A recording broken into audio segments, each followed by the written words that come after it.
right, what's up? Good morning, everybody. Welcome to the PT on Ice Daily Show. Dr. Jeff Moore here, CEO of ICE, lead faculty for lumbar spine and cervical spine management coursework. Good to see everybody. Hope everybody had an awesome week. I certainly did. We were down in Blacksburg, Virginia, and Charlotte, so I got to see the final touches of Onward Physical Therapy coming together. Our ICE-powered out-of-network chain of clinics launching in Charlotte next week. 17th, I believe, is day one. So we've got that coming together, and then an awesome course in Blacksburg doing lumbar spine management with a whole group of great folks at Total Motion. Thanks to CrossFit 460 for welcoming us in their gym. So cool when you take a huge group and get them actually in the box as opposed to trying to pull off the Saturday workout right there in the facility. So thanks, Total Motion. Great job to Zach and Brian down in Atlanta, crushing CMFA. Hey, what's up? Good morning, Sarah. Good to see you. So overall, folks, it was a busy and outstanding weekend. Good to be back in Colorado, where I'm currently standing. As far as things coming up in the near future, I will be in Bellingham, Washington for lumbar spine here in a couple of weeks at the end of June, just north of Seattle there, I believe, in between Seattle and Vancouver. I'll be up there doing a live course on persistent pain, our 8-week online persistent pain comprehensive management course with Justin Dunaway starts, I believe, next week. So I know a lot of you are eyeballing the ICE certification and testing in April out in Seattle. So if you need that course, make sure you knock that cohort out. All right, so a few things coming up. But what I really want to talk about today, obviously, is Gut Check Thursday. Before we get into any sort of content, it is Thursday, which means it is Gut Check Thursday. Alan already posted, dropped the bomb last night. We know what it is, so looking forward to suffering with all of you with 5 rounds for time. 15 calories on the bike, 10 burpees. 15 for the guys, 10 for the gals, calories on the bike, hopping off that bike, knocking out 10 burpees, 5 rounds of that for time. That should be exquisitely uncomfortable. So we'll look forward to seeing that. My wife and I are probably going to do it this afternoon. So we'll get some pictures up and let you know how our time goes.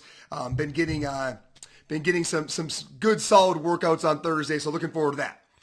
Folks, if there's one thing that I would want to spend the most time talking about right now, especially on a Leadership Thursday, and I know I have touched on this topic before, but I feel like it's so pressing because we are in this area of getting more followers.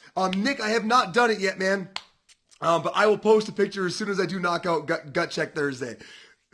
Looking forward to yours as well. So in this area of get more followers, which seems to be kind of like the vibe that most people are going on, right? In this area of developing email lists and segmenting them and putting strings of them together and trying to, put out clickbait and get and just getting more people to follow you as the primary objective. I think we've got to pump the brakes on that a little bit. Not that you shouldn't be trying to grow your audience. Obviously, you want to see your business develop.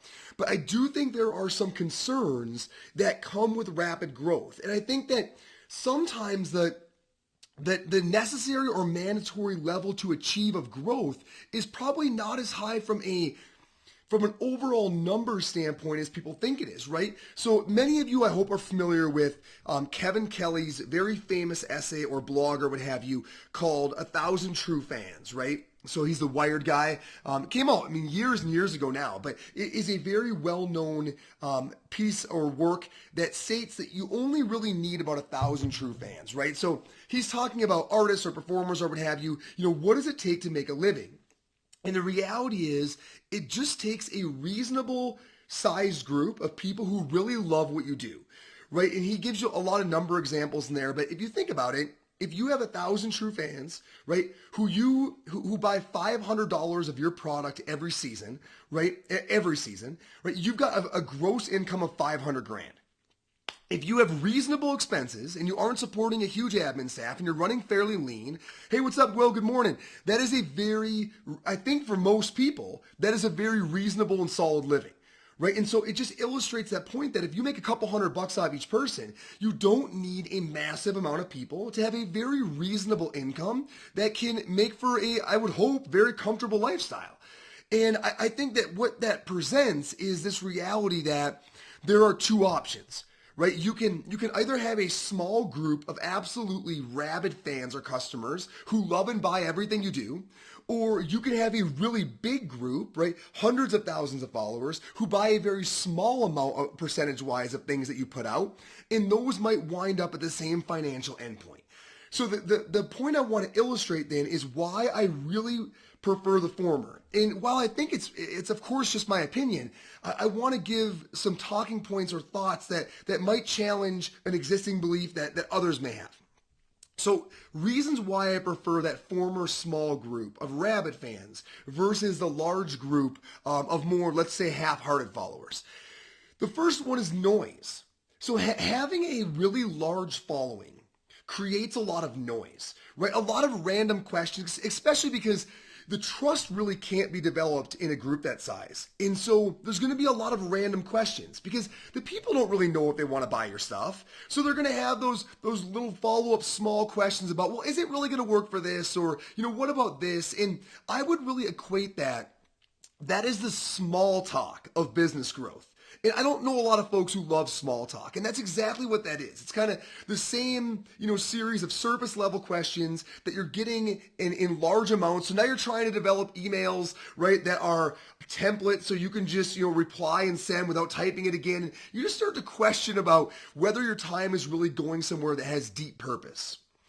On the other hand, that doesn't really exist when you have a diehard audience, right? When you have a diehard audience, as long as they know when the next product is coming out, you don't need to convince them to buy it. You don't need to answer a bunch of small surface level questions about it because if your product is coming out, they are going to buy it. Now, that does not mean you won't have conversations. It doesn't even mean overall you're going to say less words.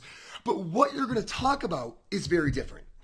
Because with your small diehard audience, right, you're going to talk about answering questions where they say, Jeff, how does this build on what you've done previously? How is this going to contribute to my skill set? I've done all of your stuff, right? How is this new thing going to add on to that? And there's an excitement about that. And there's an appreciation of how it's building on future works. It is a meaningful conversation about purpose and where you're going and how you're all going there together.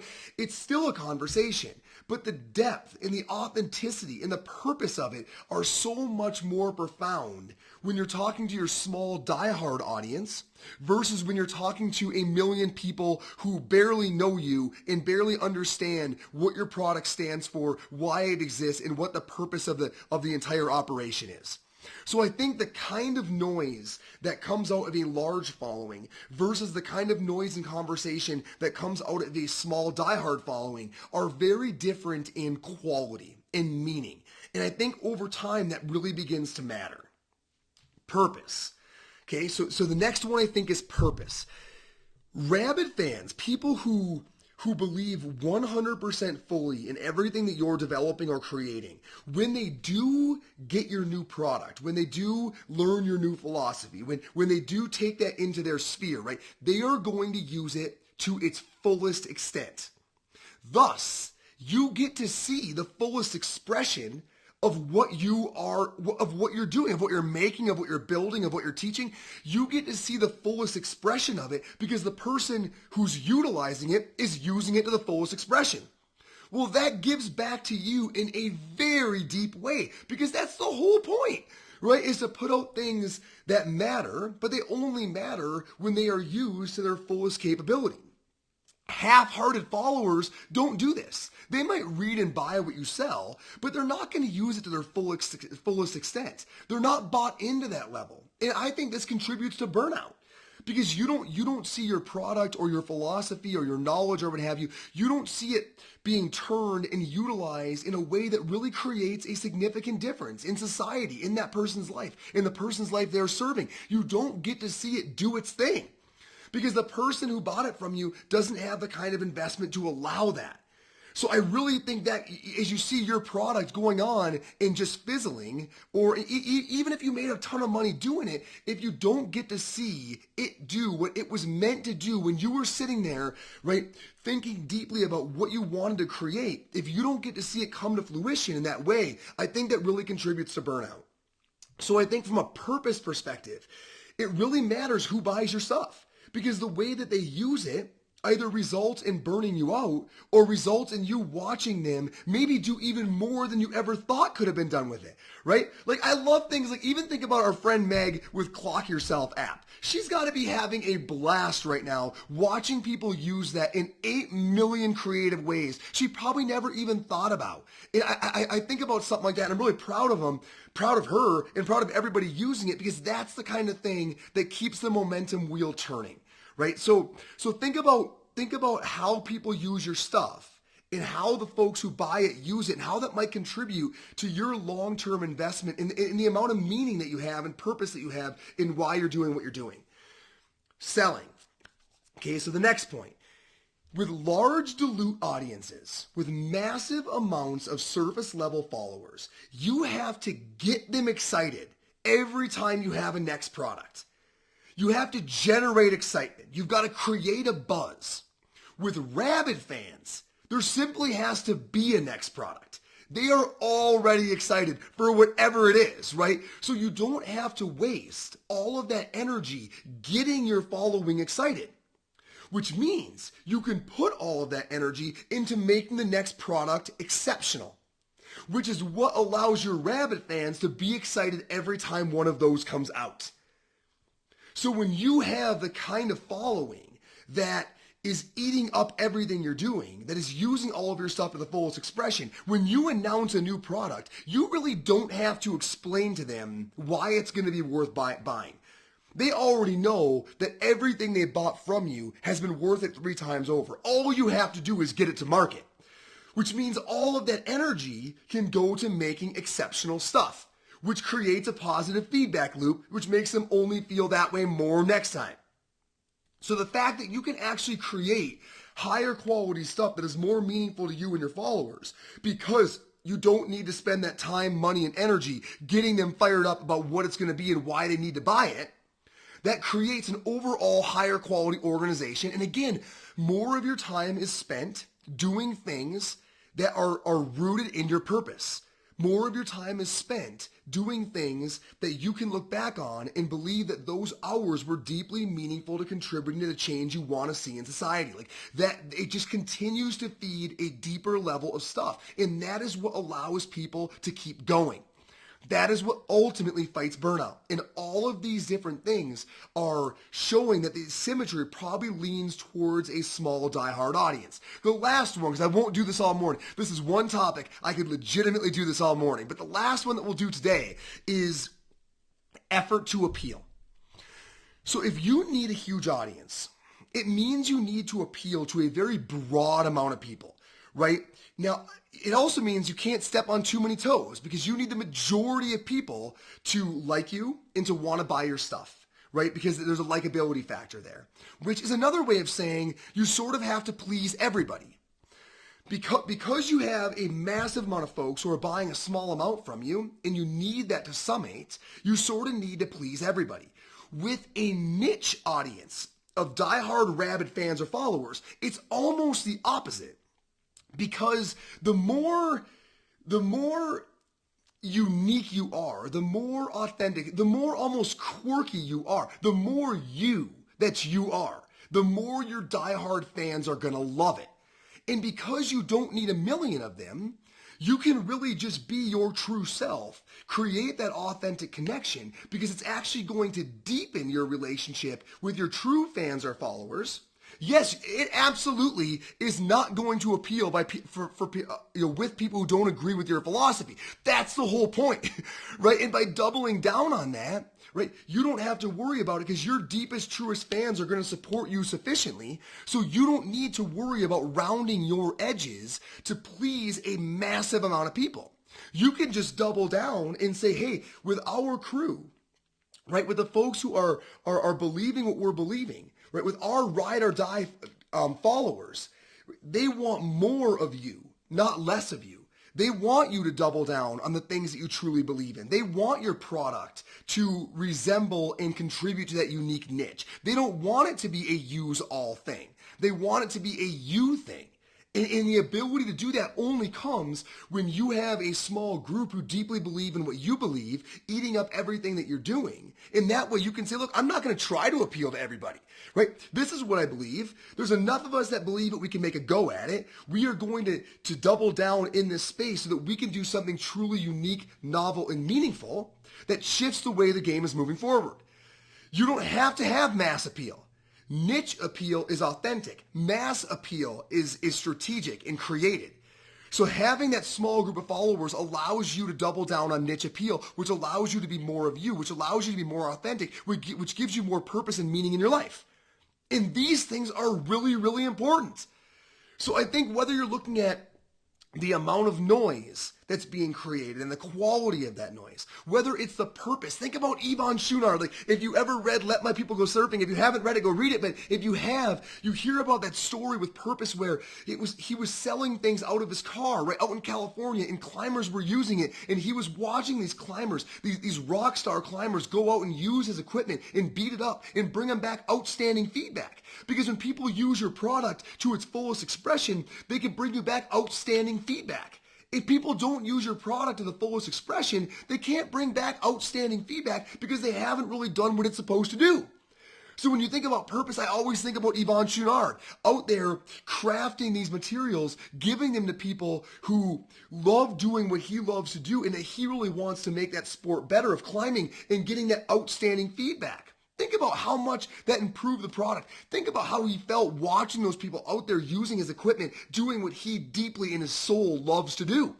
Think about selling and how annoying it is to have to create false senses of urgency and get a bunch of people excited about your product. What if all you had to say was, we have a new product dropping on blank, and that was it. And everybody who followed you knew they were going to buy the product on that day. Think about all the energy that you would save. Think about all the time and energy you could put into making your product better.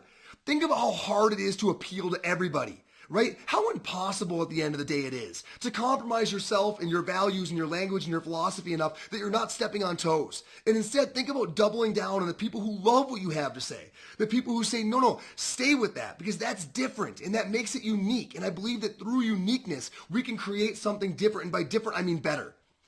Think about how those things really affect the way that your career goes forward and the amount of burnout that you do or don't experience. I truly believe it's going after big followings that result in burnout. It's fostering the small amount of folks who deeply believe that what you are doing is different and meaningful that creates long, ongoing, satisfying careers. I think financially, you can wind up at the same reasonable endpoint. I mean, unless you need to make massive amounts of money, which honestly, at that point, I think you have a whole other series of issues to work through. But if you don't, I think both of these are an acceptable financial endpoint. So why not go with the one that feeds purpose? It's a thought. It's a thing. Roll it around. Let me know what you think. Thanks for being here, everybody. Leadership Thursdays, PT on Ice Daily Show. We'll see you next time.